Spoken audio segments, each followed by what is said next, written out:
안녕하세요. 자, 먼저 강의 계획서 잠깐 볼게요.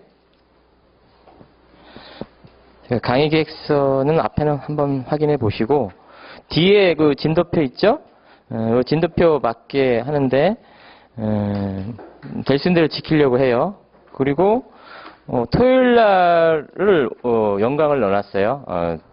토요일 연강을 넣는 이유는 뭐 여러 가지가 있지만, 일단 일요일 날, 학원 측에서 어떤 일정 짜다 보니까 연강은 별로 안 좋은 강의예요, 사실은. 내 개인적으로 좋아하지 않고. 서로 다 마찬가지죠. 그래도 일요일 날 시간이 있으니까, 연강을 토요일 날로 넣었어요. 그래서 복습할 수 있는 기회를 갖도록 하기 위해서, 그렇게 넣었고, 모의고사는 7번 정도 볼 예정이에요. 그리고 그 사이사이에, 그러니까 내일부터 그러니까 지금 다 모의고사도 복습이고, 강의 테스트 형태도, 복습 형태로다가 볼 거예요. 그러니까, 우리 이제 교재 보면서 진도에 맞춰서, 판례를 써보게 하는 취지인 거예요. 판례. 판례를 써보게 해서 자꾸 2차는 써보는 거예요. 써보는 거. 이해한 것 같고 만족 안 되고, 암기한 것 갖고도 만족하시면 안 돼. 써봐야 된다고. 아는 것과 써보는 건 다른 거예요. 그래서 자꾸 써봐서, 표현해 내셔야 된다고. 2차는. 그래서 시간, 이제 강의 테스트나 모의고사 형태로 시험 볼 건데, 8시 40분까지 오세요. 그래서 8시 40분까지 오셔서 한 20분 정도, 강의 테스트는 한 20분 정도 보시고, 그래서 수업은 9시 10분 정도에 하도록 할게요. 강의 테스트가 있는 날을 말하는 거예요. 강의 테스트가 있는 날은 8시 40분에 오셔서 20분 정도 쓸 분량을 내드릴 거예요. 그래서 그렇게 쓰고, 모의고사는 8시 40분에 시작하셔가지고 50분 본다 생각하시면 돼요. 50분. 그러니까 40분 9시 반까지 보시면 되죠. 그리고 10분 쉬었다가 9시 40분부터 수업 시작하신다 생각하시면 되겠어요. 그러니까 조금 그러니까 50분 분량이면 충분해요. 그리고 자꾸 타이트하게 써봐야지 실제 시험장에서도 좀 적응이 될 거예요. 물론 마지막 수업은 1시간으로 볼 건데 연습은 50분씩으로 한다라는 거예요. 그러니까 장황하고 길게 쓰는 거 안 좋아한다고 누누이 말씀드렸어. 결론 간단하게 쓰고 판례를 컴팩트하게 표시하시면 된다고. 그리고 이제 공부가 돼 가시면 사안포섭. 결론, 판례 쓰고 그 판례에 맞춰서 사안 해결. 이렇게 그게 가장 좋은 답안이에요. 물론 더 완벽한 답안은 문제 제기하고 이러는데 실제 시험장에서 그렇게 하기가 쉽지 않아요. 공부가 많이 돼 있어야 된다고 그러려면은. 자, 그래서 그런 훈련을 한다고 생각하시면 되겠고, 모의고사는 이렇게 쪼갤 거예요. 실제 시험처럼 점수 100점 내가지고 이렇게. 아마 모의고사는 아마 여기 매니저가 있을 거예요. 스타디 매니저가 채점하도록 할 거예요. 강의 테스트도 그렇고, 그리고, 교재는 우리 이제 기본 교재 책이 다 개정이 근데 다 동차방가에서 따라오신 분은, 요건 사실로 하나만 사시면 되는 거예요. 다 기존 책이니까. 그래서 활용을 어떻게 하시냐면, 기본 강의안이 주 교재예요. 그리고 수업도 그 주 교재로 위주로 나갈 거고, 판례집은, 이 교재, 중요 판례들은 거의 다 들어가 있어요. 기본 강의 교재. 근데 또, 없는 것들도 있죠? 없는 것들은 판례집 갖고 보충하는 거예요. 판례집에는 이게 별 표시를 해놨어요. 2개 이상은 2차 시험에 무조건 나온다 생각하시고 공부해 가시는 거고, 1개짜리도 제가 언급하는 것들이 있어요. 꼭 보고 중요하다. 그런 것들은 준비하시고 가시면 되는 거예요.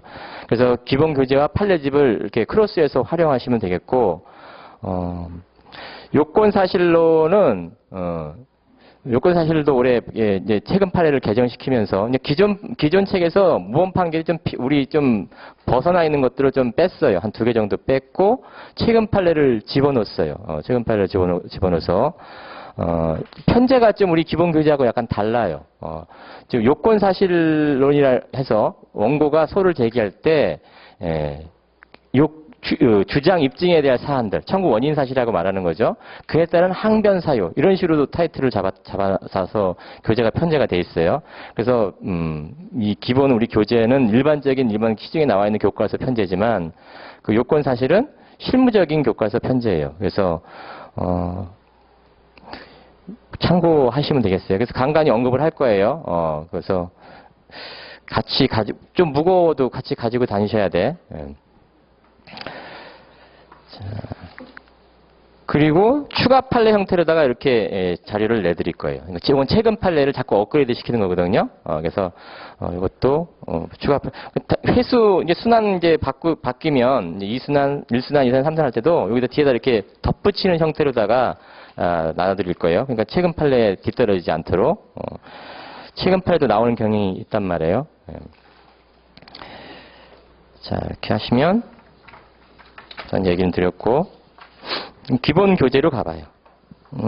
우리 그 강의 계획서도 나왔지만 진도는 채권 총론, 그다음에 채권 강론, 그다음에 물권법, 그다음에 민법 총칙, 그다음에 일반적인 우리 시중에 나와 있는 물론 이 편제도 일반적으로 민법 총칙부터 물권법 이렇게 쭉 돼 있지만 시험에서 우리 법원 행정처 주관 시험이 법원 행시 그다음에 법무사, 법원 사무관인데 서로 밀접하게 관계 있는데 많이 나오는 것이 일단 채권 총론이에요. 채권 총론부터 먼저 시작하는 거고 그다음에 강론, 물권법 그 세 가지가 사실 시험의 90% 이상이에요. 시험에 나오는 출제 빈도의 90% 이상을 차지한다고.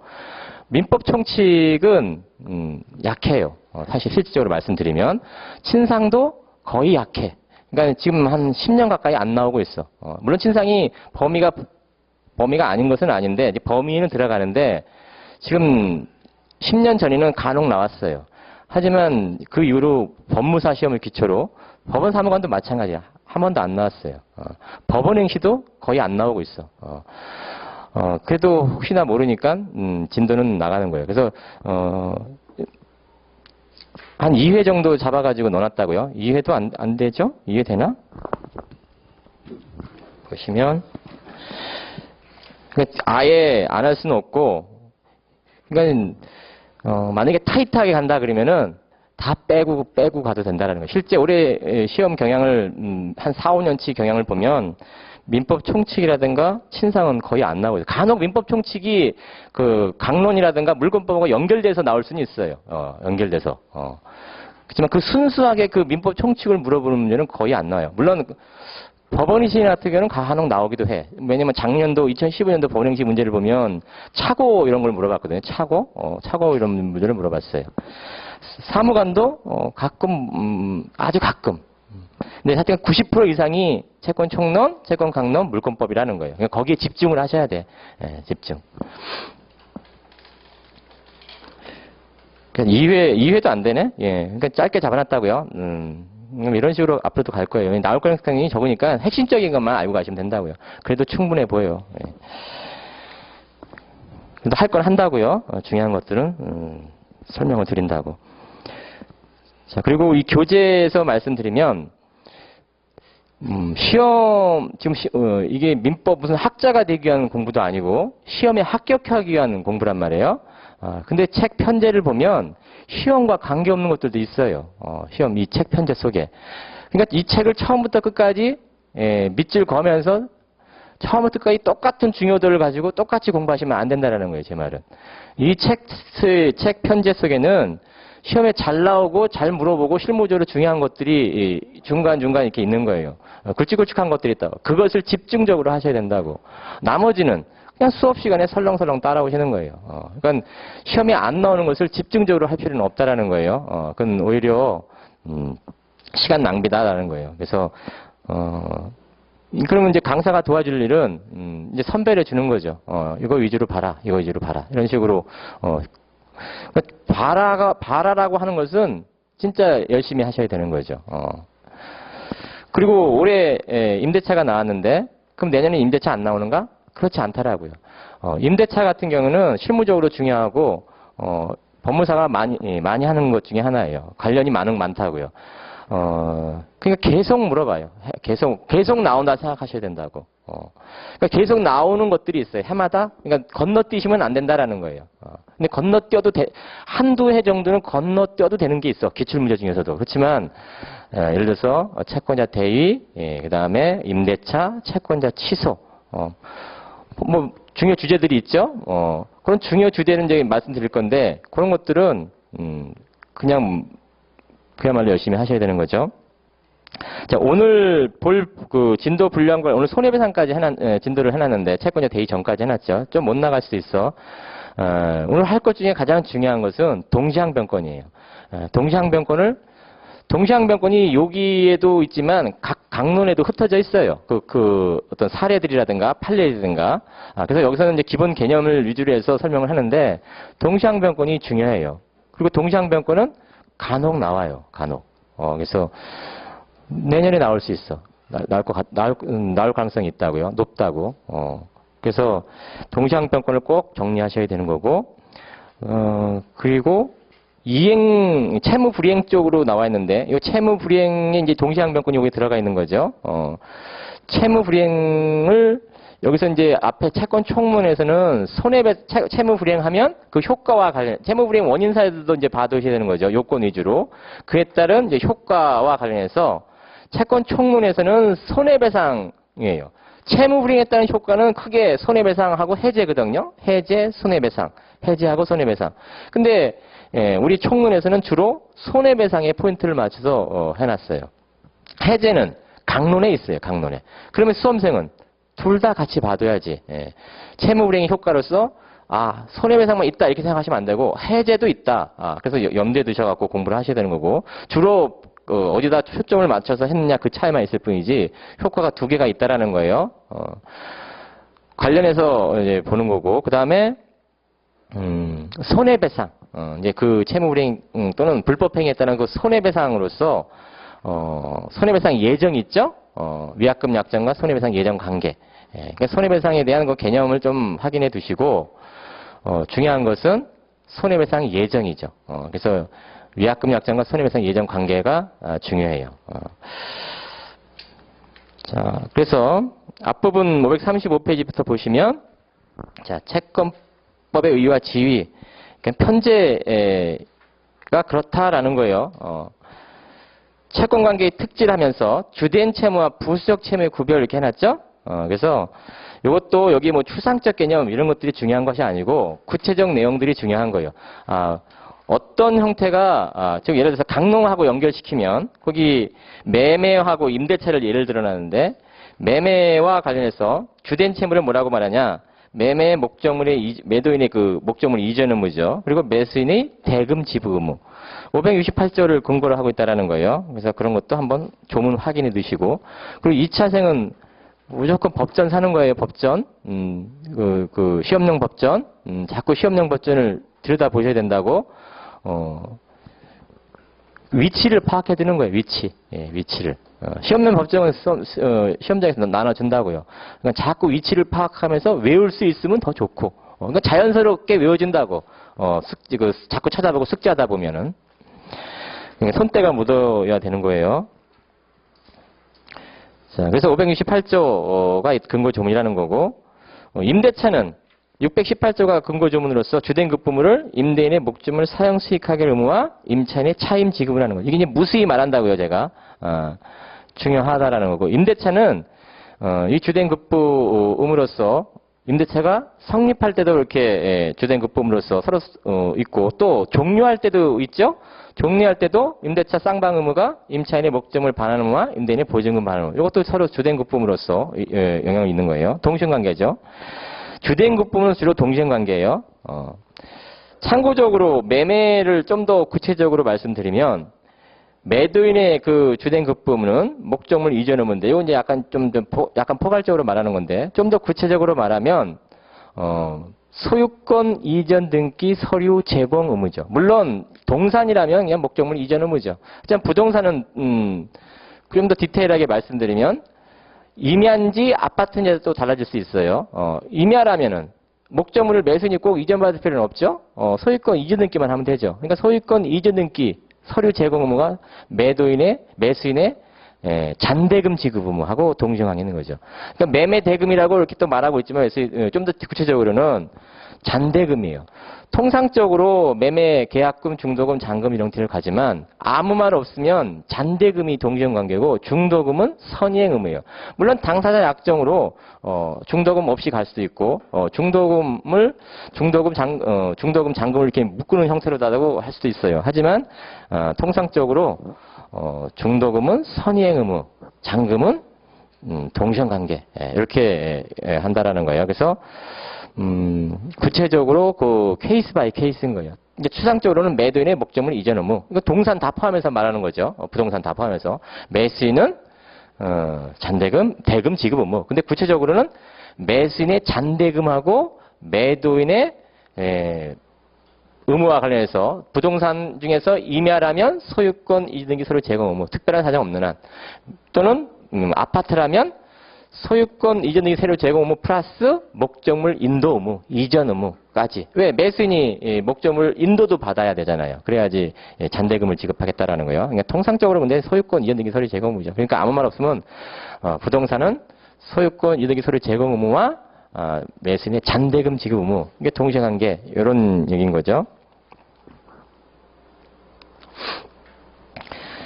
자, 그러면 주된급부함하고 부수적 채무가 나오죠. 그래서 그 주된급부물을 하나 예를 더 든다면 도급 같은 경우는 어때요? 665조 1항에 있는데 매수인의 수급인의 목적물 완성해서 인도해줄 의무, 완성해서 인도해줄 의무. 인도 의무까지 필요 없으면 그냥 완성 의무겠죠. 어쨌든 완성해서 인도해줄 의무. 그리고 도급인의 보수 지급 의무. 공사대금 지급 의무죠. 서로에게 쌍방이 주된급부 의무고 동시행관계에 있다, 이렇게 말하죠.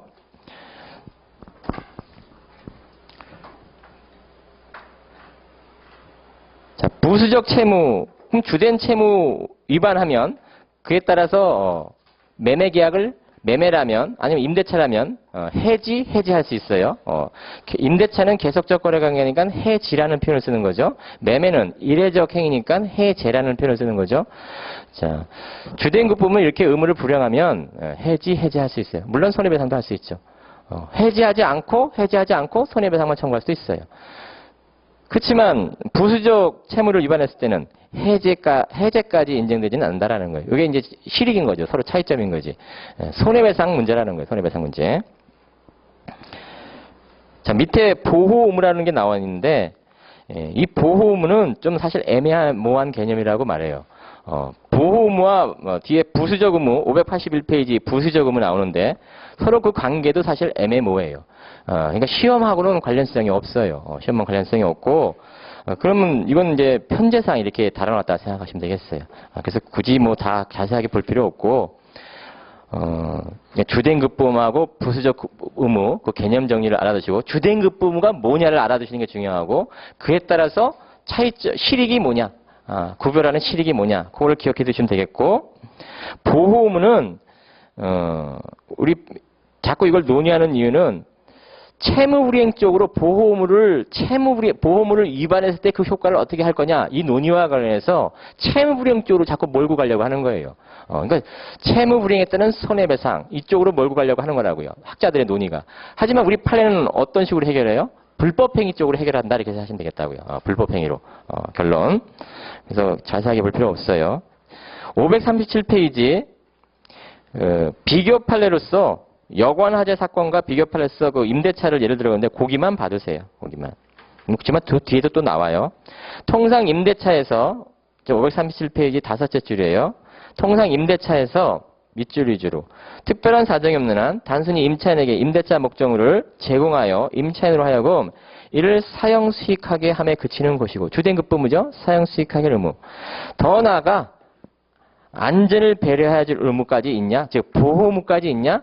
보호의무까지는 없다라는 거 하나 기억해 두시면 되겠고 즉 사형 수익하게 의무만 있으면 되는 것이지 보호의무까지 없다.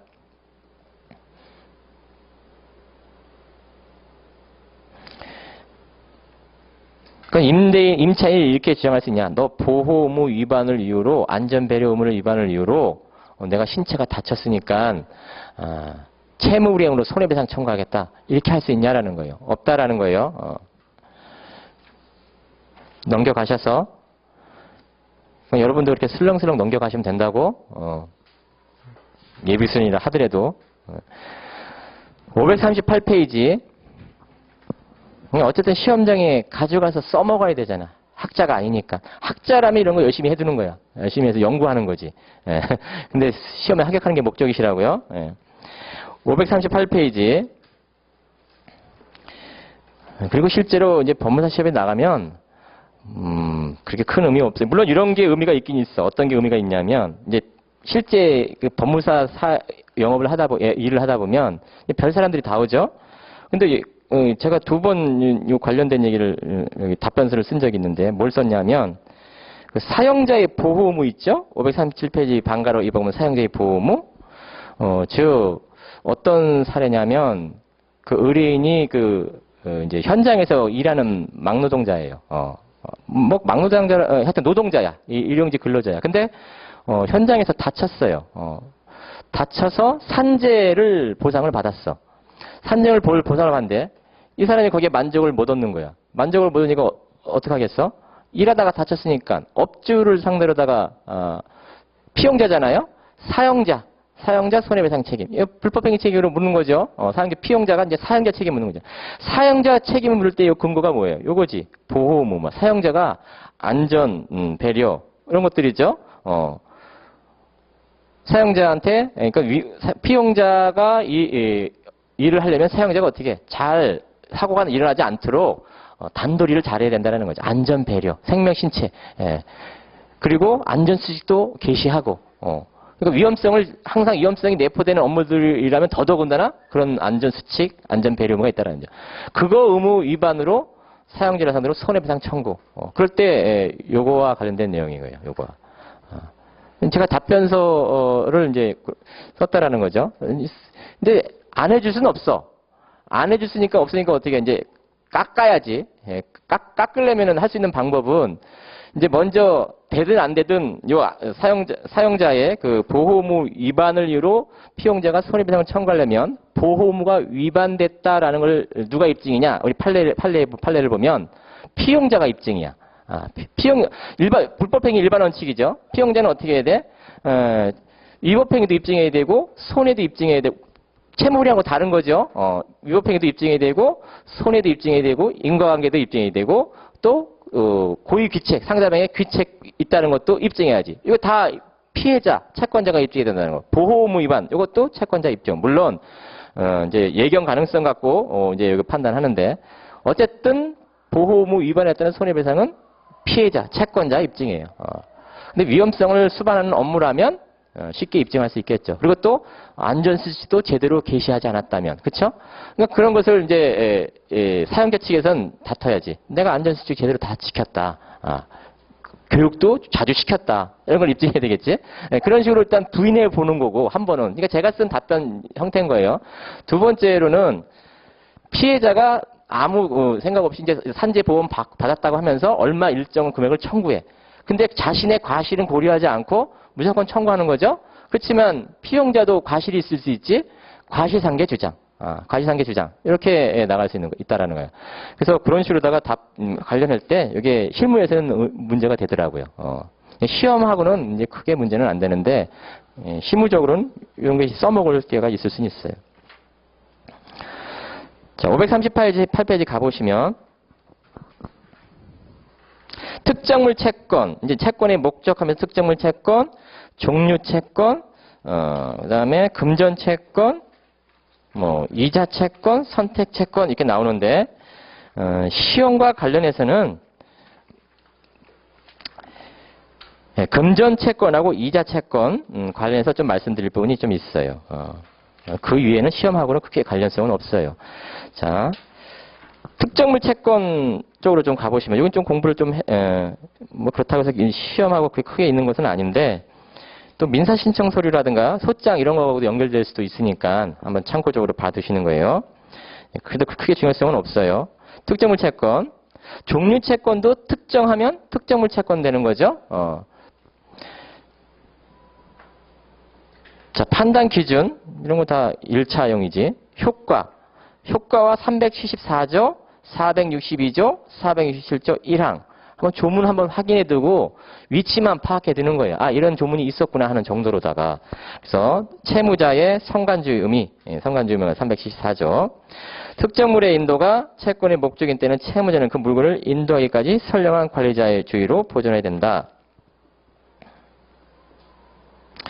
다만 이는 독자적 성질을 갖는 의무는 아니고 특정물 인도 의무가 이행불능이 되거나 불완전하게 이행된 경우 그에 관한 채무자의 과실을 판단하는 기준이 된다. 예를 들어, 그래서 그거 하나 기억해 두세요. 뒤에도 나중에 또 한번 나와요. 임대차와 관련해서. 임대차 목적물이 원인을 알 수 없는 화재로 인하여 다 타버려 임차인의 임대차 목적물 반환물과 이행불능된 경우 임차인은 임대차 목적물에 관하여 선량한 관리자의 주의무를 다하였음을 입증해야 된다.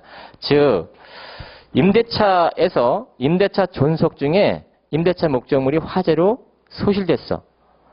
누구한테 책임이 있어? 누가 책임을 물을 수 있냐라는 거예요. 누구한테 귀책이 있냐라는 거예요. 자, 먼저 임대인한테 귀책이 있음이 밝혀졌어. 그러면 임차인은 임대인한테 손해배상 청구하면 되는 거죠. 임차인의 귀책이 있음이 밝혀졌어. 그러면 임대인은 임차인한테 손해배상 물으면 되죠. 물론 그 실제는 손해배상 청구가 아니고 임대차가 종료되겠지. 종료해서 명도할 때 손해배상에서 공제하고 남는 거 돌려주는 형태 되겠죠. 그것이 그런 형태 되겠죠. 자, 누구한테 귀책사에 있으면 이렇게 명백하게 밝혀졌으면 문제 없어. 근데 누구한테 귀책이 있는지 밝혀지질 않았어.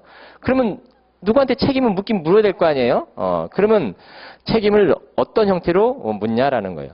자, 임차인한테 목적물에 성간지 의미가 있다. 이걸 토대로 해서 왜 임대인은 목적물을 사용 수익하게 했으면 목적물을 임차인한테 넘겨줬다는 거지. 넘겨줬으면 그 임대차 존속 중에 누가 제대로 관리해야 된다는 거예요. 임차인이 제대로 관리해야 된다는 거예요. 성간주의 의미. 성간주의 의미가 있기 때문에 성간주의 의무 없다는 것은 누가 입증? 임차인이 입증. 그러니까 귀책 사유가 누구한테 있는지 밝혀지지 않았을 때인 거예요. 화재가 일어났는데 누가 원인이 어디 있는지 모르는 거야. 그럴 때 최종적인 입증 책임을 어디다 지우는 거예요? 입증 책임은 거의 패소나 마찬가지예요. 임차인한테 입증 책임을 성간주의와 관해서 지운다라는 거예요. 근데 너무 임차인한테 가혹하죠? 판례는? 임차인한테 너무 가혹하니까, 원래 임차인 보호와 관련해서 우리가 이제 입법 주택 임대차, 상가 임대차 이렇게 발전돼 나왔는데, 임차인한테 너무 가혹하니까, 지배관리 영역이라는 이론을 갖다가 우리가 판례가 도입해서 임차인을 일정하게 보호해 준다라는 거예요. 그럼 어떤 형식으로 보여주냐? 자, 화재가 난 원인이 임대인의 어떤 그 지배관리한 영역에서 화재가 났으면 임대인한테 임차인이 성간지의를 다 했다고 보는 거예요. 그러니까 귀책이 없는 거지. 임차인이 지배관리하는 영역 속에서 화재가 났으면 임차인이 성간지의가 다 했다라는 것을 입증하기 어렵다라는 거예요. 그래서 지배관리 영역으로 구체적으로 그 귀책을 면할 수 있는 그 기회를 열어주고 있다라는 거예요. 그래서 예를 우리 이제 그 실제 우리 요건 사실이라든가 어떤 그 문제 같은 데 나오는 걸 보면 전기 배선 구조. 그리고 판례도 거기에 누적돼 있어요. 전기 배선 누전으로 인한 화재 있죠? 여기에 판례가 지배관리 영역이 발전돼 있어요. 그러니까 나올 가능성이 있어요. 그러니까 이런 거죠. 임대차가 종료했을 때 임차인의 임대인의 손해배상 청구. 보증금에서 공제죠? 공제항변할 수 있지? 임대차가 종료했을 때 임차인의 손해배상 청구권. 그 임대인한테 청구할 수 있죠? 또 임대인이 임차인 손해배상 청구권. 보증금에서 공제할 수 있죠? 요런 차원에서 임차인한테 귀책이 있냐 없냐 이런 걸 따질 때 이게 논의되기도 해요. 그래서 나올 가능성이 아예 없지는 않아요. 그렇게 높지는 않지만 물어볼 수 있다는 거예요. 지배관리 영역이라는 것을 약간 그게 추상적인 개념이기 때문에 그런데 판례는 어느 정도 정리돼 있어요. 그 전기 배선을 임대인이 깔았다. 그러면 화재가 났으면 임대인의 지배관리 영역 속에서 화재가 났다고 보는 거죠. 임차인이 새로 들어오면서 임차인이 새로 깔았다. 그러면 임차인이 그 어떤 그 지배관리 영역이 있다고 보는 거예요. 그래서 자기가 성간지의를 다 했다 입증하기 어렵다라는 거예요. 임차인의 지배관리, 임차인이 새로 깔고 들어왔으면. 그런 차원에서 판례는 접근시킨다고요. 그래서 임차인이 새로 깔았으면 임대인은 임차인한테 특별한 사정 없는 한 손해배상 청구할 수 있는 거예요. 화재로 인한. 그것을 보증금에서 공제하고 남는 거 돌려주는 거죠. 근데 임대인이 깔았다. 그러면 임대인이 보증금에서 공제할 수 없는 거예요. 오히려 임차인이 임대인한테 손해배상을 청구할 수 있는 사유인 거지.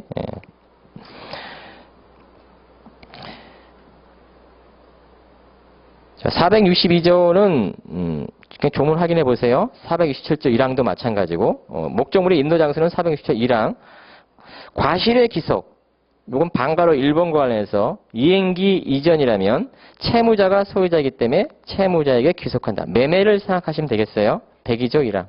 이행기 이후라면 원래 이행기 이후는 매도인한테 그 목적물이 넘어갈 것 같지만 매매와 관련해서는 자 매도인이 매매대금을 못 받았다면 그러면은 이행기 이후로 하더라도 그 과실 이자 부분 그런 것도 누구? 매도인한테 귀속한다라는 거예요. 그 특칙이 587조 때문에 그래요. 그러니까 587조가 중요한 조문이에요. 587조가. 참고적으로 사무관 승인에서 587조를 문제 삼은 문제가 한 번 있었어요. 그래서 587조를 꼭 기억해 두시고 좀 이제 수업 시간에 또 그 관련 파트에서 말씀드릴게요. 539페이지 종류채권. 이 종류채권도 실익은 종류채권을 특정하면 특정물 채권이 된다라는 거예요. 그러면 그에 따라서 374조, 462조, 467조 1항 그리고 과실의 귀속 문제 이런 것들이 생긴다라는 거죠. 자, 뭐 특정인이 있는 특정의 방법과 관련해서 약정이 있는 경우, 없는 경우 이렇게 나왔는데 시험과 관련성은 높아 보이질 않아요. 약정이 있는 것 관련해서 그냥 참고적으로 판례 하나 기억하고 보시면 이 나중에 선택채권에 관한 이전에 관한 문제에서 뒤에도 또 한번 나오는데 자 약정이 있으면 약정에 따라 특정 방법. 근데 그 약정이 있었으면 예를 들어서 채무자한테 지정권을 부여하기로 약정했어. 근데 채무자가 그것을 이행을 안 해. 그럼 어떻게 한다고요? 선택채권의 선택권 이전에 관한 법리를 따진다라는 거예요. 그래서 채무자가 이행을 안 하면 채권자, 매수인이겠지 이거 매매라면 상당 기간 최고하죠. 너 빨리 특정하라고. 그래도 이행 안 해. 그러면 그 특정에 관한 권한이 누구한테 넘어온다라는 거예요? 매수인한테 넘어온다라는 거예요. 채권자한테 넘어온다라는 거죠. 그 법리만 좀 기억해 두시면 되겠어요. 선택채권의 선택권 이전에 관한 법리 380조, 381조와 관련된 얘기죠. 380조, 381조. 약정이 없는 경우는 채무자가 이행에 필요한 행위를 완료한 때 이렇게 되면서 지참채무, 추심채무, 송부채무 이렇게 나와 있는데 그냥 참고해서 보세요. 나올 가능성 거의 없어 보여요. 540페이지 특정의 효과. 특정의 효과를 보시면 특정되면 종류채권도 특정물 채권이 돼서 374조 성간지음이가 적용된다 그랬어요. 자, 또 하나 여기서 이것도 이게 뭐 그렇게까지 중요한 것은 아닌데 왜냐하면 위험부담 문제가 우리 시험에서 잘 그렇게 출제되질 않아요. 근데 법원행시 이런 쪽으로 나올 수 있어요. 법원행시는 약간 좀 확장돼. 즉 보통 판례 위주로 시험이 나와요. 법원행시도 판례죠. 근데 좀 약간 판례에서 조금 더 나오는 경우도 있다고요. 좀 나오는 경우. 그러니까 시험에 잘 안 내는 것도 일반적으로 잘 안 내는 것도 내는 경우가 있어요. 사법시험 같은 경우에도 요 위험부담 같은 건 물어볼 수 있어요. 근데 법원 사무관이라든가 법원행시는 좀 아직 시기상조라고 보여져요. 그래서 참고적으로 그래도 참고적으로 설명은 드린다고요. 드리는데 중요성은 그렇게 높지 않다라는 거예요. 위험부담은 우리 교재에서는 채권 강론에서 주로 다뤄요. 채권 강론에서. 즉 535조가 계약 체결성 과실 책임이고 그 언저리에 거기 있다라는 거예요. 536조가 동시행 항변권에 관한 근거 조문이죠. 그리고 537조, 538조 여기서 위험부담 문제를 다뤄요. 위험부담. 그럼 위험부담을 여기서 잠깐 설명드리고 가보면 뭐 그렇게 중요성이 그렇게 높지 않아요. 특정물 매매와 관련돼서 주로 논의돼요. 특정물 채권과 관련해서. 자, 갑이 을한테 A 건물을 팔았다고 생각해 보세요. 그러면 갑이 매도인, 을이 매수인이죠. 근데 매매대금 다 지급하기 전에 뭐 계약금, 중소금 받은 상태라고 생각하시고 특정돼서 잔대금 아직 지급하지 않았다고 생각해 보시면 이 화재로 A 귀책으로 소실됐으면 을이 갑한테 책임 물으면 되는 거죠.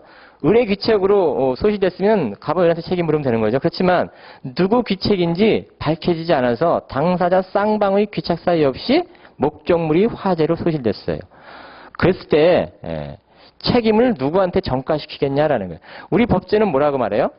채무자 위험부담제라고 말하죠. 크게. 예, 그래서 결론은 채무자 위험부담이야. 채무자는 이때 누구를 가리키는 거예요? 갑을 가리키는 거예요. 물론 매매 대금 측면에서는 을이 채무자지. 근데 목적물 기준이라고 목적물 매매 목적물 기준 따라서 매도인이 채무자고 을은 채권자다. 매수인은 채권자다. 이렇게 딱 그 개념 정의를 하셔야 돼. 자, 그런 상태에서 화재로 목적물이 소실됐으면 을은 그 물건 청구할 수 없어요. 을은 그 물건 청구할. 자, 화재로 소실됐으니까 특정됐으니까 그 말 뜻은 물건의 위험 부담은 을 매수인 채권자가 진다 이 뜻인 거죠. 물건의 위험 부담. 그런데 그렇다면 갑은 그 목적물 화재로 소실됐는데 그 갑 A 건물 매매 대금 잔대금 을한테 청구할 수 있냐라는 거예요. 을한테 청구할 수 없다라는 거예요. 그 말 뜻은 대가 위험, 그 목적물의 대가의 위험은 갑이 진다 이렇게 말해요. 채무자가 진다, 매도인이 진다 이 뜻인 거예요. 즉 대가 위험은 채무자가 진다 했던 거죠. 물건의 위험은 채권자가 지고 대가의 위험, 매매 대금이라고 생각하시면 되겠어요. 대가의 위험은 채무자가 진다라는 거예요. 그럼 결국 그거 목적물은 화재로 소실됐고 을은 다른 사람으로부터 매수하면 돼. 그리고 물론 계약금 중도금 갑한테 갔다면 돌려받을 수 있나? 돌려받을 수 있어요. 왜? 매매대금 청구할 수 없다고 을한테. 이미 받았으면 돌려줘야 돼. 이게 대가 위험이 매도인한테 진다 이 뜻인 거예요. 당사자 쌍방의 귀책 사유 없이 목적물이 소실됐을 때 최종적 위험 부담 대가 위험이 채무자한테 지기 때문에 채무자가 진다 이 뜻인 거예요. 근데 이게 이제 537조 내용인데 538조를 넘어가 보면 그 위험 부담이 채권자한테로 떠넘겨져 가는 경우가 있어요. 그러니까 채권자가 위험 부담을 최종적으로 지는 경우가 있다. 그 말 뜻은 갑은 을한테 대가 위험, 즉 매매 대금을 청구할 수 있다는 소리인 거예요. 위험 부담이 채권자한테 떠넘겨져 가는 거예요. 채권자 지체. 예. 그러니까 채권자 책임. 채권자한테 책임이 있을 때는 명백한 책임인 거죠. 그러면 채권자한테 책임 물을 수 있기 때문에 대가, 매매대금 청구할 수 있다. 해서 받았다면 돌려주지 않아도 된다 이 뜻이에요. 그걸 말을 바꿔서 풀어내야 돼. 그래야지 답안지에 쓸 수 있다고. 잊어버리지 않고. 또 하나 수령지체 중에 채권자 수령지체 중에 당사자 쌍방의 귀책 사유 없이 목적물이 소실됐어도 수령지체 중이죠. 그러니까 대가 위험 부담이 채권자한테 떠넘겨져 간다라는 거예요. 귀책이 채권자한테 있다라는 식으로 정리하는 거죠. 그래서 그 뜻은 매매대금 청구할 수 있고 이미 받았다면 돌려주지 않아도 된다 이 뜻인 거예요. 부당이득조로 돌려주지 않아도 된다 이런 거예요. 그렇게 기억하시면 되겠어요. 그럼 그 말뜻이 좀 함축되어 있어요. 우리 교재 여기 540페이지에서는 한번 확인해 보면 물건의 위험이 채권자에게로 이전된다. 특정물 채권이 되면. 하지만 그 속뜻은 대가 위험은 채무자한테 있는 거예요. 그러나 쌍무계약의 경우 채무자는 여전히 대가 위험을 부담하기 때문에 채권자에게 반대급부를 청구하지 못한다. 채무자 위험 부담죄이죠. 하지만 대가 위험은 채권자의 수령 지체 시에는 채권자한테 이전된다. 제가 말한 뜻이 여기 함축돼 있죠. 그러니까 이거만 보면 뭔 소리인지 모를 수도 있어. 좀 더 구체적으로는 강론에서 좀 더 자세하게 설명이 돼 있어요. 그러니까 여기는 짧게 초래하고 간 거예요. 짧게. 채무자의 변경 권한 뭐 이런 건 몰라도 돼. 1차도 안 나와. 541페이지. 그냥 편제상 넣은 거예요. 편제상. 안 넣으면 서운하니까 보기가 안 좋으니까 그냥 집어넣은 것 뿐이라고. 수업용이라면 다 빼버려도 된다고. 541페이지 가보시면 금전채권, 외화채권 이런 건 1차용이죠. 그러니까 그런가 보다 보시면 되는 거고. 2번 금전채무 불이행으로 인한 손해배상에 관한 특칙. 자, 그 옆에다가 지연배상 이렇게 써놓으시고 이행지체로 인한 손해배상, 지연배상 근거조문 397조 이렇게 생각하시면 되겠다라는 거죠. 397조는 좀 받으실 필요 있어요. 한번 보죠.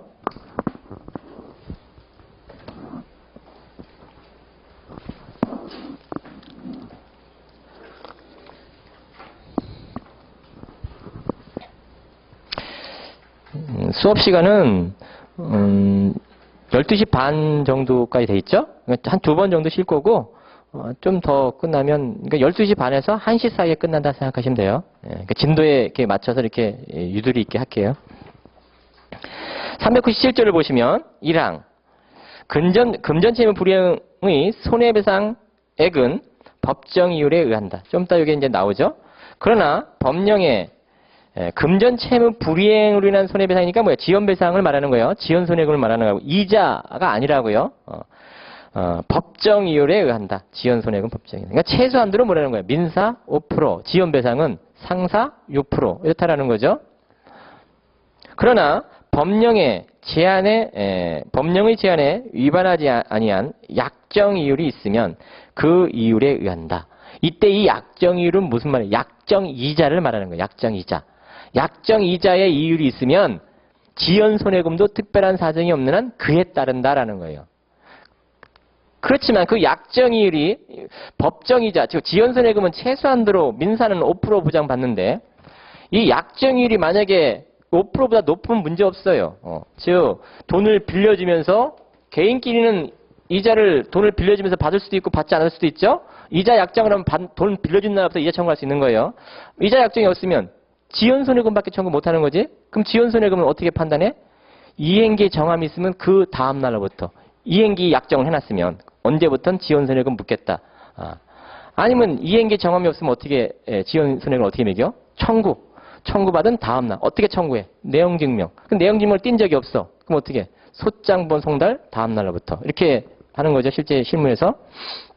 근데 이자 약정을 개인끼리는 돈 빌려주면서 할 수도 있고 안 할 수 있어요. 근데 안 했다면 지연배상만 청구하는 거야. 최소한도로 법정이자. 근데 했는데 그 약정 이율이 법정이율보다 높아. 7% 했어. 7%. 7% 했으면 지연손해금도 특별한 사정 없는 한 7%다라는 거예요. 근데 문제는 7%가 아니고 4% 이자 약정을 했어. 4% 이자 약정을. 그러면 이행기까지는 4%죠. 문제는 이행기 이후 지연손해금도 4%냐라는 거예요. 아니다라는 거예요. 최소한도로 5%는 보장받는다라는 거예요. 왜? 이자 약정이 없어도 지연손해금은 5%잖아. 그러니까 최소한도로 5%는 보장받는다라는 거예요. 근데 이럴 순 있지. 이자 약정을 별도로 여기서는 4%를 했는데 예를 들어서 가정적으로 지연손해금도 4%를 했어요. 별도로. 이건 되냐라는 거예요. 법정이자보다 낮는데 이건 된다는 거예요. 그 자체 약정, 지연손해금 그 자체를 별도로 약정하면 그건 법정이자보다 낮아도 된다. 이거랑 헷갈리시면 안 되는 게 좀 전에 말한 그 4%가 요때 약정을 했는데 최소한도로 법정이자를 보장받는다. 이것은 여기에 별도 약정이 없을 때를 말하는 거예요. 이자 약정은 특별한 사정이 없는 지연손해금에 영향을 미치는데 그 뜻은 법정이자보다 높게 약정이자 했을 때 말하는 거고 이렇게 법정이자 낮게 이자 약정을 했으면 지연손해금은 최소한도로 5%이기 때문에 5% 보장받는다라는 거예요. 하지만 지연손해금 그 자체에다가 이율 약정을 했으면, 손해배상 이율 약정을 했으면, 그럼 법정이자보다 낮게 해도 괜찮다라는 거예요. 그 관련 내용이 397조와 관련된 내용인 거죠. 자, 397조 2항을 보면, 전항의 손해배상에 관하여는 채권자는 손해의 증명을 요하지 아니하고 채무자는 과실 없음을 항변하지 못한다. 금전채무는 그렇다라는 거죠. 특히 금전채무의 손해배상 같은 경우는 그렇다라는 거죠. 금전채무의 손해배상. 541페이지 교재를 다시 오셔서 그래서 요건에 관한 특칙 한번 그냥 확인해 두시면 되고 효과에 관한 특칙은 원칙 손해배상액은 실제 손해액이 얼마인가에 관계없이 법정이율에 의해 정해진다. 지원손해금은 최소한도로 법정이율 5%. 하지만 소촉법에 관한 특칙이 있죠. 소장 부본 송달 다음 날로부터는 연 15%다. 이게 연 20%였는데 2015년 10월 1일부터 이게 15%로 바뀌었어요. 그래서 이게 이제 과도기적인 어떤 그 판례가 하나 있는데 3페이지 가보세요. 우리 판례집.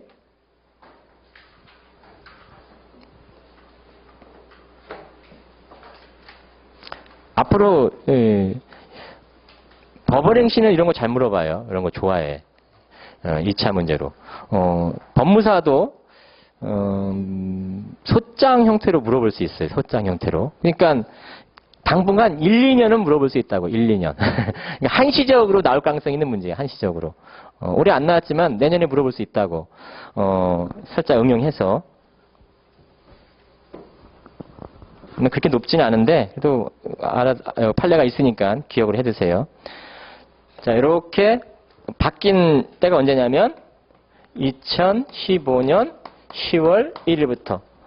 그러니까 요 이후에 소재기하면 요 시점 이후에 소장 제출하면 청구 취지 어떻게 되는 거야? 15% 소장본 송달 다음 날은 15% 이렇게 기재해야 되는 거예요. 그건 별 문제 없지.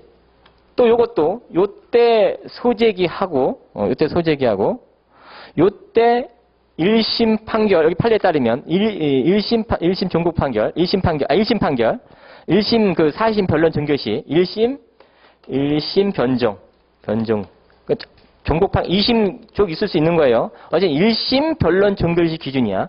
소재기하고 1심 변론 이렇게 종결돼 버렸다면 15%에 연 20%예요. 요것도 분명해. 근데 이런 경우 소재기를 요 전에 했는데 요걸 물어보겠지. 예, 지금 제가 말하는 걸 물어보겠지. 소재기를 요때 했는데 1심 변론 종결일이 언제냐? 요때 끝났어. 1심 변정. 왜 재판은 길게 끌어갈 수 있어요. 몇 년 끌어가는 것도 있다고. 1심이 이때 변론이 종결됐어. 그러면 주문 형태. 예. 물론 이때는 이렇게 했겠지. 이때 소재기 할 때는 연 20% 청구했겠지. 그럼 주문 형태로 어떻게 나오겠냐라는 거예요. 요 소재기, 소장본 송달이 다음 날로부터, 2015년 10월 1일 되기 전일이죠. 2015년 9월 30일까지는 연 20%가 주문을 내는 거고, 2015년 10월 1일부터는, 다가는 달까지 연 15% 이렇게 주문을 낸다라는 거예요. 주문. 그쵸? 좀 약한 게 이제 이게 사법시험 연수생이라면 물어볼 수 있겠지. 법원행시도 이렇게 물어볼 수 있어. 판결 주문 어떻게 나올 거냐. 근데 우리는 소장은 판결 주문이 아니고 청구 취지 쪽이죠. 청구 취지는 이때 20% 할 거고 이때 15% 이렇게 하겠죠. 그러니까 청구 취지 한 대로 다 받아주는 거 아니에요. 그죠? 청구 취지를 20% 청구해서 법원이 봤을 때 15%면 15% 깎는 거죠. 그 법원이 그건 직권으로 판단할 수 있는 거지. 또 하나 이제 또 시험에 이건 법원행시에서도 잘 물어보는데 우리 법무사 시험에서도 물어볼 수 있어요. 자, 뒤에 여기 나오는데 뒤에 어디쯤에 나오냐면 542페이지 먼저 그거부터 먼저 볼게요. 그러면 여기 얘기가 나왔으니까 542페이지 그 박스 안에 보면 동그라미 C번이 있죠. C 또 C. 자, 지금 우리가 알고 있는 지식은 소장 부분 송달이 다음 날부터는 연 15%예요. 지금 이제 현재 기준이면. 근데 상대방 원고가 이제 청구 취지를 소장 부분 송달한테 연 15% 이렇게 청구하겠죠. 근데 법원이 판결해 보니까 상대방이 항변을 했는데 상대방의 항변이 이유가 있어. 동시 항변을 주장한다든가 아니면 상계 항변을 한다든가 일부 갚았다 항변이 이유가 있었다고. 그러면 소장본 송달 다음 날부터 15%를 청구했지만 주문은 소장본 송달 다음 날부터는 판결 선고일까지는 법정이율 5% 민사를 지금 말하는 거예요. 상사는 6%지만 어쨌든 5%. 그 다음에 판결 선고일 다음 날부터는 연 15% 이렇게 주문을 낸다라는 거예요. 원고는 청구 취지 소장본 송달 다음 날부터 연 15% 달라 이렇게 요구하겠지만 청구하겠지만 주문은 그런 형태로 날 수 있다는 거예요. 상대방이 항변을 했는데 그 항변이 이유 있음이 받아들여졌을 때 받아들여져야 되는 거예요. 이유 있음이 일부 받아들여졌을 때 그러면 판결 선고일 다음 날부터 연 15%다라는 거예요. 그래야지 당사자 형평에 타당하다라는 거예요. 자, 541페이지. 예외 약정일이 있는 거고 법정일보다 높은 약정일이 있는 경우 약정일이 한다. 법정일보다 낮은 약정일이 있는 경우 법정일이 한다. 이게 금방 말씀드린 거죠. 관련 판례 계약 해제와 관련된 판례인데 법리는 똑같아요. 즉 계약 해제하게 되면 이제 500 강론에서 배우겠는데 매매계약 해제 예를 들어서 매매계약 해제하면 원상회복 의무 있죠. 매수인이 목적물 받았다면 목적물 돌려줘야 되고, 또 목적물 받은 날로부터 그동안 사용수익한 거 있으면 사용수익한 거 차임상당으로 돌려줘야 되는 거고, 또 매도인도 계약금 받았다면 계약금도 돌려줘야 되고, 원상의 목적으로, 또 계약금에 대한 이자도 계약금 받은 날로부터 가산해서 돌려줘야죠. 법정이자, 법정이율대로. 그것이 상행위로서 해제된 사안이라면 6%고, 민사행위로서 행해진 매매계약 해제라면, 그러니까 매매도 상행일 수도 있죠. 민사행위도 있었지만, 그래서 어쨌든 법정이자, 아무 말 없으면 민사로 할게요. 5% 법정이자 붙여서 반환해줘야 된다네요. 받은 날로부터. 자, 이 법정이자가 뭐라는 거예요? 지연손해금이 아니다라는 거예요. 지연손해금. 법정 이유로서 일종의 부당이득 반환의 성질을 갖는다. 이렇게 말하죠. 뒤로 넘겨가 보시면 542페이지. 따라서 맨 위에 당사자 사이에 그 이자에 관한 특별한 약정이 있으면 그 약정이율이 우선 적용되고, 그 5% 법정이자인데 별도 이자 약정이 있었어. 6% 하자고. 우리들이 매매계약 해제하면 계약금 반환에 대해서는 매매대금 반환에선 6%야. 이렇게 약정했으면 그게 우선이다라는 거예요. 그게 우선이다. 그럼 지연손해금도 그렇게 갈 수 있는, 약정이자 일도로 갈 수 있는 거죠? 그럼 앞에서 한 얘기 똑같이 할 수 있지? 그 지연손해금도 약정이율에 따라서, 지연손해금 자체에 지금 별도 약정이 없는 거야. 이자 약정이 있으면 지연손해금도 그에 따르는데, 근데 이자 약정이 법정이자보다 낮게 했다면, 그러면 지연손해금은 법정이자를다가 보장받는다라는 거야. 똑같은 얘기 할 수 있는 거지? 예. 그렇지만 또 반대로 할 수 있지. 지연손해금 자체에 법정이자 낮은 이자 약정이 있었다면 그건 그대로 간다라는 거예요. 앞에 얘기 똑같이 하는 거예요. 그러면 그게 이제 동그라미 A, 동그라미 B에 관한 얘기 읽어보시면 그런 내용인데, 자, 그러면 매매계약 해제, 계약금 반환, 목적물 반환, 그에 따른 사용수익, 이자 반환, 서로 동시행관계 있다고 말해. 동시행관계. 그쵸? 자, 동시행관계 있는데, 그럼 근데 우리 판에 이런 판에도 있어. 동시행관계가 있든 없든 법정이자다. 이렇게 말해요. 동시행관계가 있든 없든. 이 말뜻은, 자, 매매를 체결하면 이럴 수 있어요. 계약금만 받은 상태에서 목적물을 아니면 중도금까지 가정하자. 계약금, 중도금 받고 목적물을 넘겨주는 경우 있어요. 그럴 수도 있다고, 그 당사 약정으로. 근데 매매계약이 해제되면 목적물 돌려주고 계약금, 중도금 돌려주고. 이게 동시행관계죠. 그렇다 하더라도 이자는 법정이자죠. 계약금 받은 것도 돌려줘야지. 근데 이럴 수 있잖아. 계약금, 중도금 받았지만 목적물을 아직 인도 안 해줄 수도 있잖아요. 잔대금하고 맞바꿔서 돌려주기로 할 수도 있잖아. 그러면 그 상태에서 매매계약이 해제된다면 매수인이 돌려줄 거 있어요?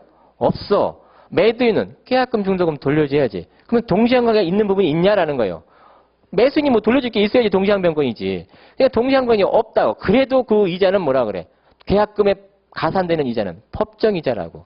자, 그럴 때 그러면 동시항관이 있는 경우와 없는 경우 이렇게 나눠서 생각해 볼 수 있어요. 그러면 동시항관이 있는 경우를 먼저 생각해 볼게요. 동시항관계가 있다. 동시항관계가 있으면 지연손해금 청구할 수 있나? 상대방 예를 들어서 매수인이 계약금, 중도금 달라고 하면서 지연손해금 뭐 20% 청구해. 소장분 송달을 하면 그럼 청구할 수 있어요? 없잖아. 왜? 동시항변권을 상대방이 가지고 있기 때문에. 그러니까 동시항변권을 행사하려면 어떻게 해야 돼? 깨트려야지. 자신의 의무를 이행 제공해야지. 그래서 상대방이 동시항변을 깨트려야지만 지연손해금을 청구할 수 있다. 그 지금 제가 말 뜻은 이런 뜻이에요. 계약금 받은 날로부터 이행 청구하는 시기인데 요 받은 날로부터 법정이자고 이행 청구한 다음부터는 지연손해금으로 바뀔 수 있다 이 뜻인 거예요. 제 말은. 근데 지연손해금으로 바뀌려면 어떻게 된다고? 동시항변을 깨트리기 때문에 자신의 의무를 이행 제공하면 된다라는 거예요. 근데 동시항변권이 없는 경우도 있죠. 없는 경우. 없는 경우는 동시항변을 깨트릴 필요 있어? 없어. 그러니까 어떻게? 청구하면 되는 거지. 청구. 소장 부분 송달 형태로 다 청구하면 자신의 의무를 이행 안 해도 요거는 법정이자고 요 시기는 지연손해금으로 바뀐다. 그럼 무슨 얘기를 할 수 있는 거예요? 요때 이자 약정을 별도로 했으면 6% 했으면 요때 별도 지연손해금, 이건 지연손해금이지. 요때는 특별한 사정 없는 한 6%고 6%고 그렇지만 요때 4% 약정을 했으면 요때는 4%가 아니고 5%다. 5% 최소한대로. 그렇지만 별도 요 자체 여기 4%하고 별도 자체에 뭐 3% 하기로 하자 이렇게 했다면 그대로 간다라 이대로 간다라. 그러니까 이자, 지연손해금 이런 것이 해지와 관련해서 논의할 수 있다. 그러니까 엮어서 문제를 낼 수 있죠. 이 판례를 응용하면서. 예. 그러니까 기억이 여기 참고적으로 1차 공부하시는 분들이 질문을 많이 해. 그러니까 자기 이해를 못하고 있다는 뜻인 거야. 무슨 소리인지 모르고 있다는 뜻인 거야. 그러니까 물어볼 수 있어요. 잘 모르면 출제자는 내고 싶어 한다고. 물어보고 싶어 한다고. 그러니까 공부시키는 차원도 그렇고, 그러니까 중요해요. 2차로도 중요하다고. 1차도 중요하지만. 542페이지, 동그라미 3번, 손해배상액의 예정이 있는 경우, 예정액으로 배상, 398조죠. 그래서 398조가 중요한 조문이에요. 그 관련 판례도 한번 봐주세요. 금전 채무에 관해 이행지체에 대비한 지원손해금 비율을 따로 약정한 경우는 이는 일종의 손해배상액의 예정으로서 398조에 의한 감액의 대상이 된다. 여기서 손해배상 예정액이란 문헌상 배상 비율 자체를 말하는 것이 아니라 그 비율에 따른 계산은 예정 배상액 총액이다. 금액으로 환산한 금액이다라는 거예요. 그래서 감액할 수 있다 그러면 금액을 감액한다 이 뜻이에요. 비율을 감액한다 이 뜻이 아니고, 그죠? 손해배상 예정, 위약금 약정은 손해배상 예정으로 추정. 계약금은 해약금으로 추정. 이게 서로 중요한 의미를 담고 있다고요. 나중에 매매계약 해지할 때 좀 더 계약 설명할 때 자세하게 설명드릴게요. 그럼 참고 하나만 말씀드리면 매수인이 1,000만 원 매매계약 1억 원짜리 매매인데 계약금 1,000만 원짜리 매도인한테 지급했어. 위약금 약정 걸었어. 위약금 약정이라는 게 뭐예요? 매수인이 위약하면 매수인이 위약하면 계약금을 포기하고 매수인이 위약금 약정, 그러니까 해약금하고 헷갈리시면 안 되지. 565조 규정은 위약하면 이런 말이 없어요. 즉 매수인은 계약금을 포기하고 해지할 수 있고 매도인은 배액상환하고 해지할 수 있죠. 어느 누구도 채무불이행 없어도. 근데 위약금 약정은 뭐예요? 위약이 있어야 돼. 채무불이행이 있어야 돼. 중도금 날짜에 중도금을 지급 안 한다든지 잔대금 날짜에 잔대금을 지급 안 한다든지 아니면 매도인이 자신의 의무인 소유권 이전 기물을 제 날짜에 이행 안 한다든지 이랬을 때 채무불이행이 있으면 계약서에 약정을 맺는 거죠. 매수인이 너가 중도금 날짜에 이행 안 하면 계약금 내가 강제로 뺏을 거야. 몰치한다는 약정.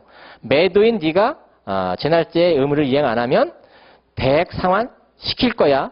배액 상환 시키는 거예요. 시키는 거. 그러니까 뺏는다는 의미라고. 안 주면 소송 걸어서 뺏어오는 거지. 물론 계약금은 상대방한테 매도인한테 건너가 있지. 그치만 어떻게 달라고 요구할 수 있다는 거. 배로 달라고 요구할 수 있다는 거. 배로 달라고. 안 주면 소송을 제기해서 뺏어온다는 거예요. 배액으로다가 청구한다는 거예요. 자, 이런 의미가 위약금 약정이라는 의미라는 거예요. 근데 위약금 약정은 손해배상 예정이라고 제가 말했죠. 그러면 매매계약금을 1,000만 원 걸었다면 매수인이 위약했을 때 손해배상 예정금은 얼마예요? 예정된 손해배상 예정액은 뺏기는 금액은 얼마냐라는 거예요. 1,000만 원. 자, 매도인이 위약했을 때 배액 상환 시키겠다고 말하는데 배액으로 뺏겠다고 말하는데 그러면 매도인의 그 손해배상 예정금은 얼마예요? 그것도 1,000만 원이야. 제 말은 똑같다라는 거예요. 손해배상 예정은 매수인이 위약하든 매도인이 위약하든 똑같은 금액이다라는 거예요. 손해배상 예정액은. 그러면 배액 상환 시킨 다음에 그럼 그분은 무슨 소리야? 계약금 쪽으로 다 돌려받는다는 뜻인 거고 나머지 1,000만 원이 손해배상 쪽으로 위약금 약정 예정된 손해금이다라는 거예요. 판례 입장이에요. 매수이든 매도이든 위약금 약정 예정 손해배상 예정액은 계약금 상당액으로 똑같다라는 거예요. 제 말은 배액 상환 시킨다는 의미는 배액으로 뺏는다는 의미는 계약금 1,000만 원으로 돌려받는 원상회복 의미고 나머지 1,000만 원이 손해배상이다 이렇게 이해하셔야 된다라는 거예요.